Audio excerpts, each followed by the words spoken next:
Ok, ya habíamos quedado entonces en promotor, que era el sector de un gen que le dice la RNA polimerasa, la enzima encargada de transcribir hacia dónde tiene que hacerlo, encargándose entonces de que la polimerasa reconozca al gen en la dirección adecuada. En los eucariontes encontramos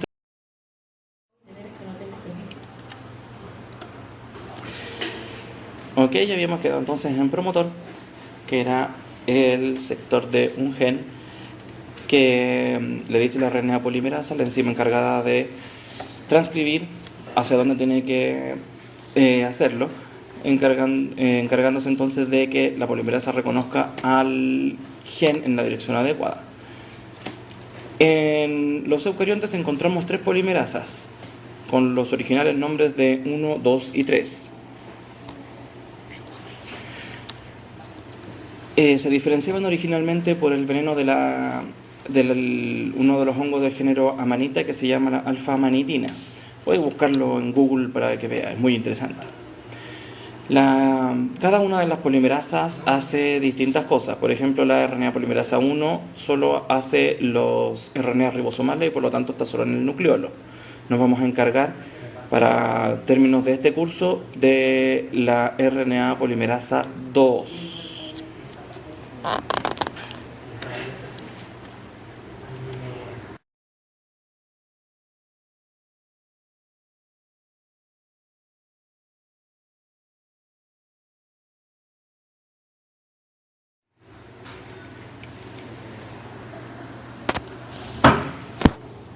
La RNA polimerasa 2 tiene 12 subunidades, es decir, es una enzima bastante compleja.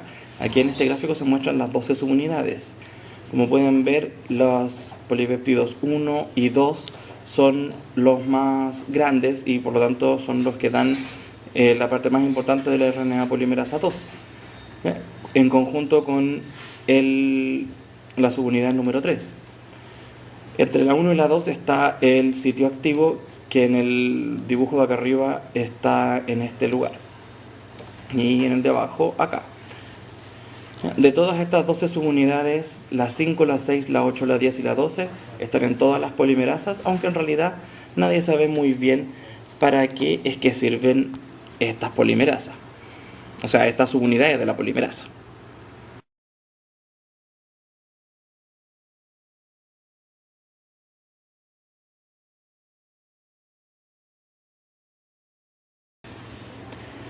El promotor que reconoce la polimerasa 2 se llama efectivamente promotor de clase 2. Las otras dos son promotor de clase 1 y 3. Estos son los promotores que son los más complejos, pero al mismo tiempo son los más estudiados. Y se distinguen 3 regiones en este promotor.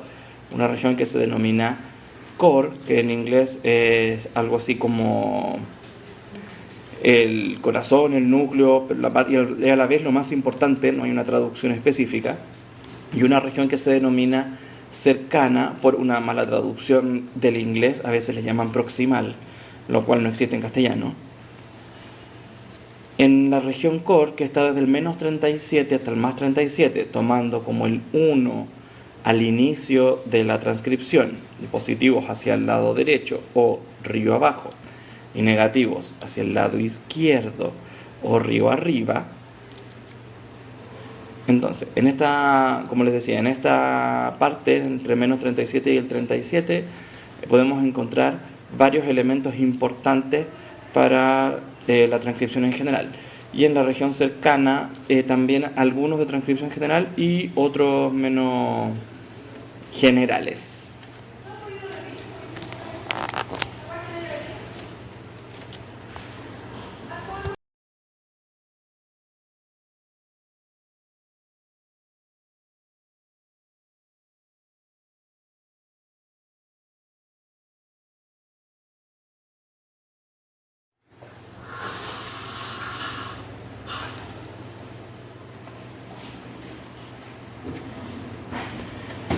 La parte central o más importante, que vamos a llamarle el core del promotor, puede contener hasta 6 elementos en un montón de combinaciones distintas, pero no nos vamos a preocupar de los 6, sino que vamos a mencionar 4, ¿ya? Pero solo nos vamos a interesar en 2.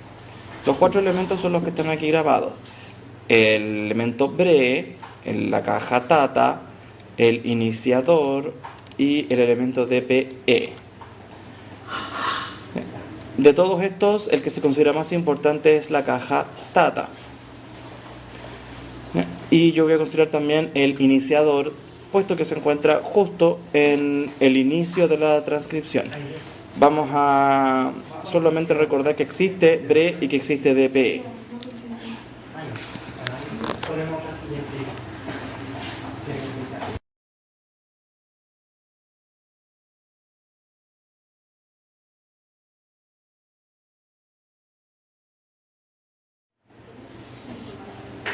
La caja TATA es el elemento más estudiado del promotor eucarionte y es también del cual más se sabe. En hartos genes se encuentra la caja TATA, sin embargo no en todos. Y la secuencia consenso de la caja TATA, es decir, la secuencia promedio, por así decirlo, es TATAAA, por la razón por la cual se llama TATA. En general lo vamos a considerar como que es uno de los elementos más importantes, porque el promotor típico utiliza caja TATA para su función.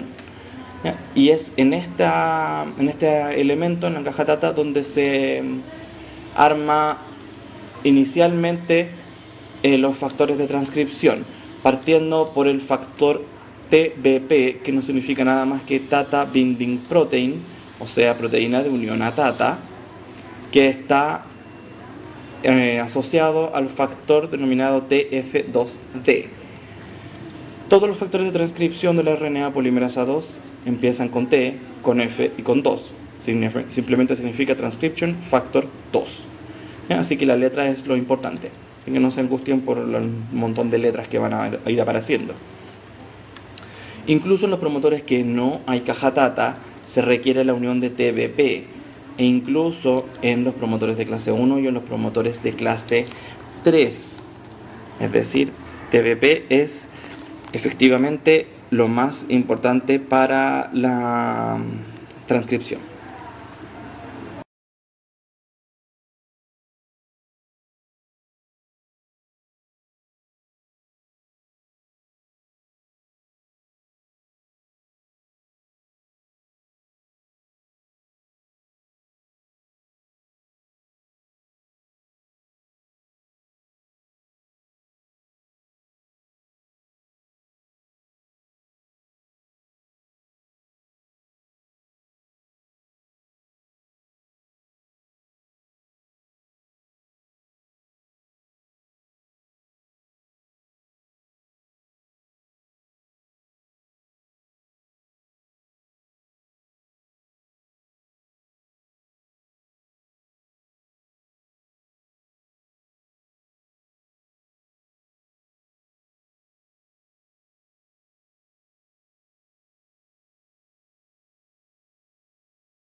Además de las regiones cercanas y la región core, tenemos las regiones de regulación lejana.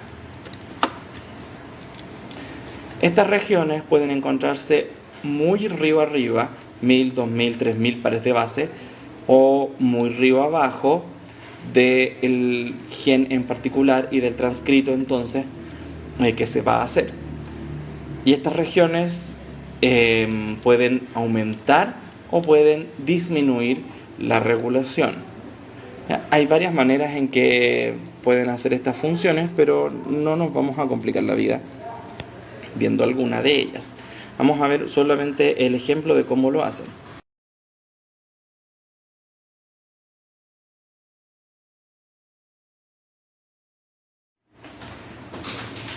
Y el ejemplo es este. Tenemos acá una proteína activadora, ¿ya?, que está muy lejos del inicio de la transcripción, pero aún así puede contactar al gen a través de una proteína mediadora que tiene la capacidad de unir todos los componentes de la maquinaria de transcripción. Entonces, de esta manera, un regulador que esté muy lejos puede intervenir de igual manera en la regulación de un gen independiente de su posición.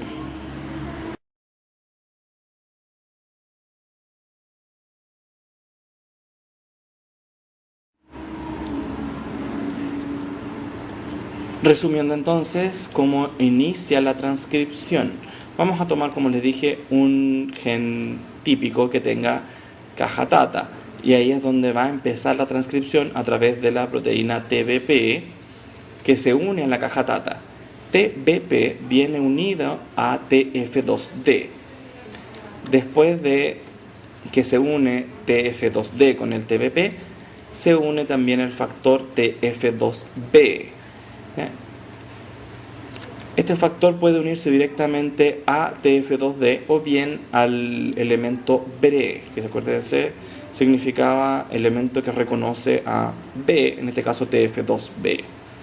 Después de que se unen estos dos factores, de hecho aquí hay otro más que está omitido, para que complicarnos la vida, se van a unir otros factores extras, TF2E, TF2H, que incluyen a la RNA polimerasa 2. Resulta que la RNA polimerasa 2 es una enzima bastante extraña, a pesar de que su trabajo es unirse al DNA y trabajar haciendo RNA, no lo hace por sí sola. Necesita que alguien la lleve al complejo de iniciación, y este alguien es TF2F. Sin TF2F, la RNA polimerasa 2 ni siquiera se une al DNA. Una vez que ya están todos los factores unidos, se unen algunos otros factores. Hay ingreso de nucleótidos trifosfato.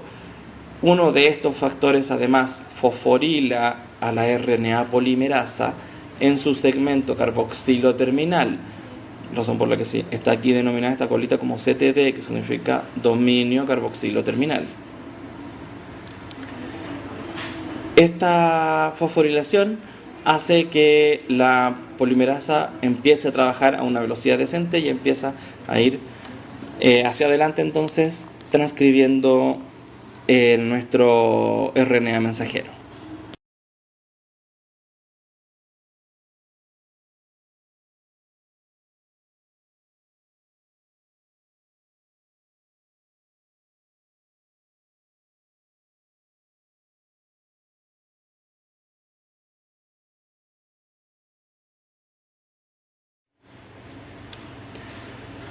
A diferencia de en los procariontes, los eucariontes, luego de que está iniciada la síntesis de RNA, tienen modificaciones de la misma.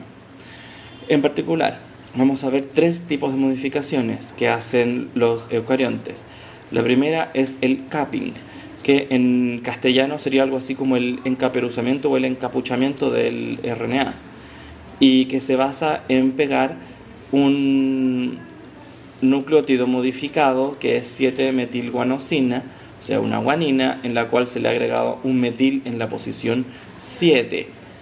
Esto se pega en el 5', o sea, el inicio del transcrito, a través de un enlace trifosfato, que no es lo usual, puesto que los ácidos nucleicos tienen enlaces fosfodiéster.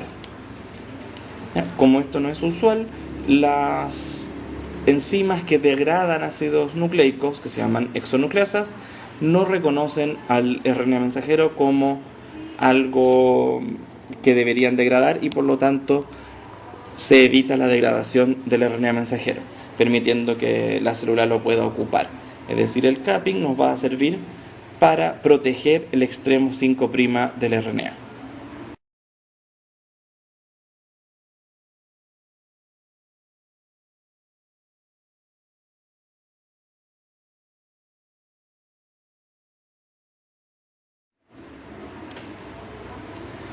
El siguiente proceso que ocurre en eucariontes es el splicing.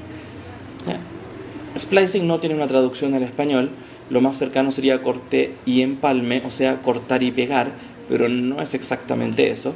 Este es un proceso que solo ocurre en los eucariontes y lo que se hace es remover algunas secuencias denominadas intrones del transcrito primario de RNA. Estos intrones no codifican para proteínas y sirven para algunas otras cosas, entre ellas para mejorar el control que se tiene sobre la expresión. El proceso de splicing es relativamente simple si se ve sin ninguna enzima extra. Una adenina en el medio del intrón ataca el inicio de este, dejando libre, por lo tanto, el final de la secuencia que viene antes, que se llama un exón, ¿ya? Y esta secuencia ahora se va a pegar al inicio del siguiente exón, ¿ya? Y por lo tanto se elimina el intrón y quedan pegados los dos exones y se puede utilizar ahora para la traducción y por lo tanto la síntesis de una proteína.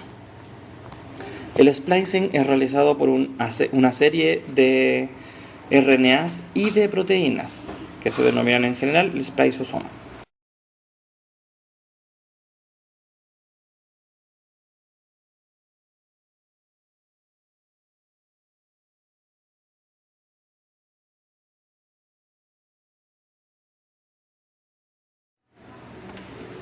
Por ejemplo, existe el splicing alternativo. En este se utiliza un solo gen para producir varias proteínas a través del intercambio de uso de exones e intrones. Por ejemplo, en el músculo estriado se utiliza el exón 1, no el 2, sí el 3, no el 4, sí el 5, el 6, el 7, no el 8, sí el 9, el 10, el 11, el 12 y el 13, pero no se usa este otro exón grande. Y eso genera la alfa-tropomiosina del músculo estriado. En cambio, en músculo liso se usa otros de los exones y de los intrones.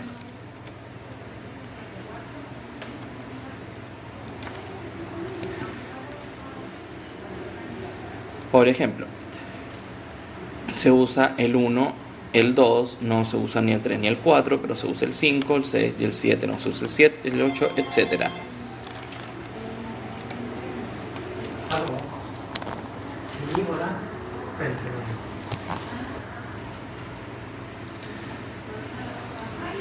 De esta manera, entonces se pueden generar varias proteínas distintas utilizando un solo gen.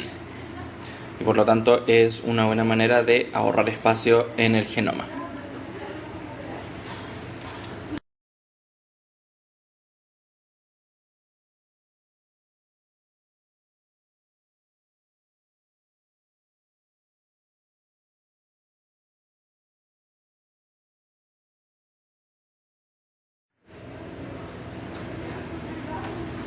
Todas las proteínas que van trabajando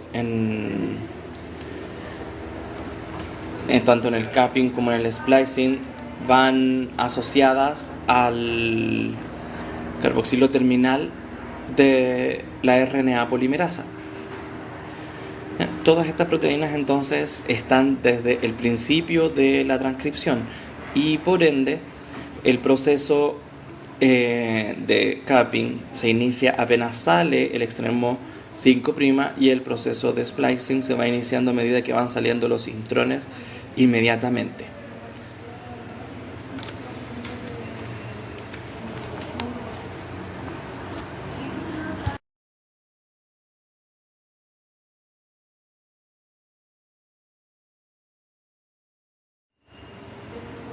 Para finalizar la transcripción, existe una secuencia que es reconocida como una señal de poliadenilación en el RNA mensajero, es decir, en la secuencia transcrita, no en el DNA.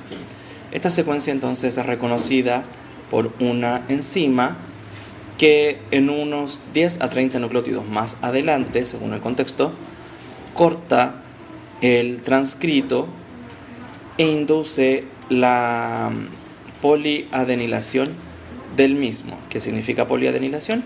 Simplemente que se agregan un montón de adeninas, entre 150 y 250, o sea, en promedio 200 adeninas.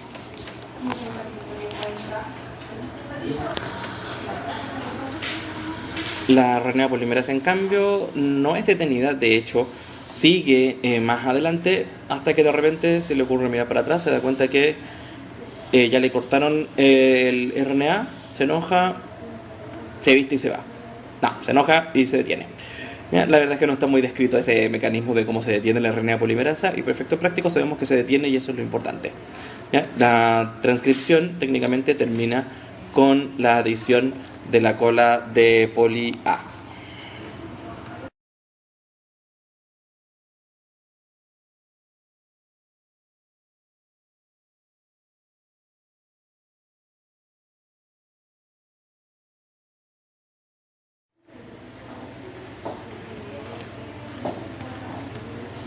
Entonces, en resumen, tenemos a la RNA polimerasa que viene sintetizando el RNA, sintetiza la sección correspondiente a la señal de poliadenilación.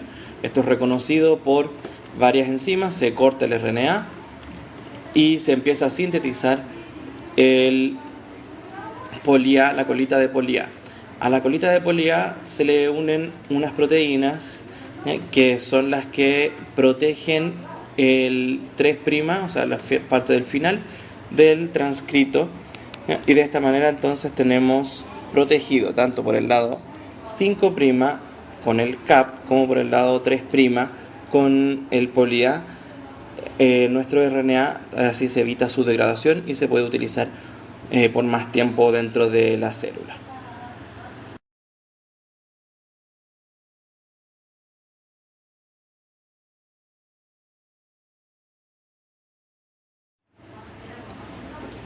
Aunque no hayamos visto procariontes, más como recuerdo, los eucariontes entonces van a hacer primero capping, al final van a hacer poliadenilación y normalmente tienen un solo cistrón, es decir, codifican una sola proteína. En cambio, los procariontes suelen codificar varias. Y recuerden que los procariontes no hacen splicing.